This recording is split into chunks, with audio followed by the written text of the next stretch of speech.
আম খাওয়ার পরে 5 ধরনের খাবার খাওয়া যাবে না। জবান খুলে বলেন, কয় ধরনের খাবার খাইলে আপনার রোগ হবে? আর আল্লাহ তাআলা কোরআনে বলেছেন, ওয়ালা তুলকু বিআইদিকুম ইলা তাহলুকা, যে কাজটা তোমাকে ধ্বংসের দিকে ঠেলে দেয় এমন কোন কাজে নিজেকে ঠেলে দেওয়া যাবে। তাহলে 1 নাম্বার যে খাবারটি আপনি খাবেন না, আম খাওয়ার পরে পানি খাবেন না। কথা বলেন, কি খাবেন না?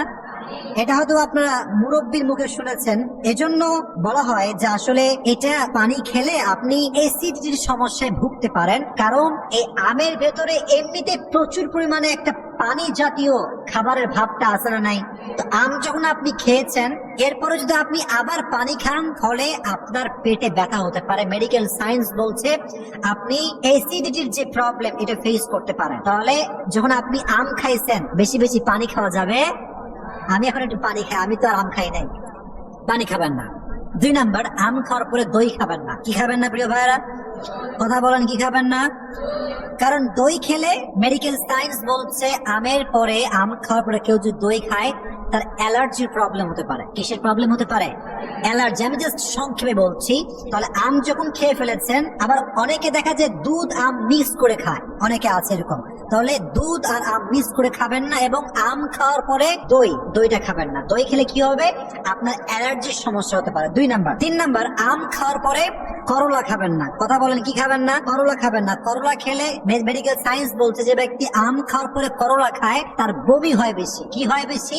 বমি হয় বেশি। আর বমি হলে আপনার ফিজিক্যালি যে কন্ডিশন যেটা খুব ভালো ছিল, এটা অটোমেটিক্যালি খারাপ হয়ে যায়। এজন্য আম খাওয়ার পরে করলা খাওয়া যাবে না। 4 নাম্বার, আপনি যে কাজটি করবেন না সেটি হচ্ছে আম খাওয়ার পরে ঝালযুক্ত কিংবা মশলাযুক্ত কোনো খাবার খাবেন না। মনে করেন আম খাইছেন কেবলই, এখন আম খাওয়ার পরে আপনি বিশাল আয়োজন করে মুড়ি আর চানাচুর মাখাইছেন, মরিচ পেঁয়াজ দিয়ে ঝাল টাল দিয়ে, অবস্থা খুব খারাপ না। এটা খেলে কি সমস্যা হতে পারে? আপনার হজম শক্তির যে ক্ষমতা এটা নষ্ট হতে পারে, এখানে সমস্যা হতে পারে। মেডিকেল সায়েন্স বলছে এজন্য আম খাওয়ার পরে মশলাযুক্ত কোনো খাবার কিংবা ঝালযুক্ত কোনো খাবার খাওয়া যাবে।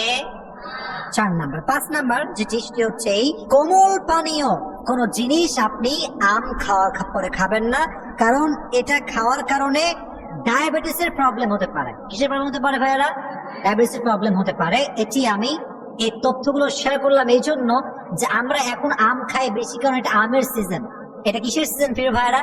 আমের সিজন। তাহলে আমরা একটু রিপিট করি। 1 নাম্বারে আমরা আম খাওয়ার পরে পানি খাবো না। এদিকে সবাই দিকে কি খাবো না? পানি। 2 নাম্বার, দই খাবো না। 3 নাম্বার, করলা। কথা বলো, করলা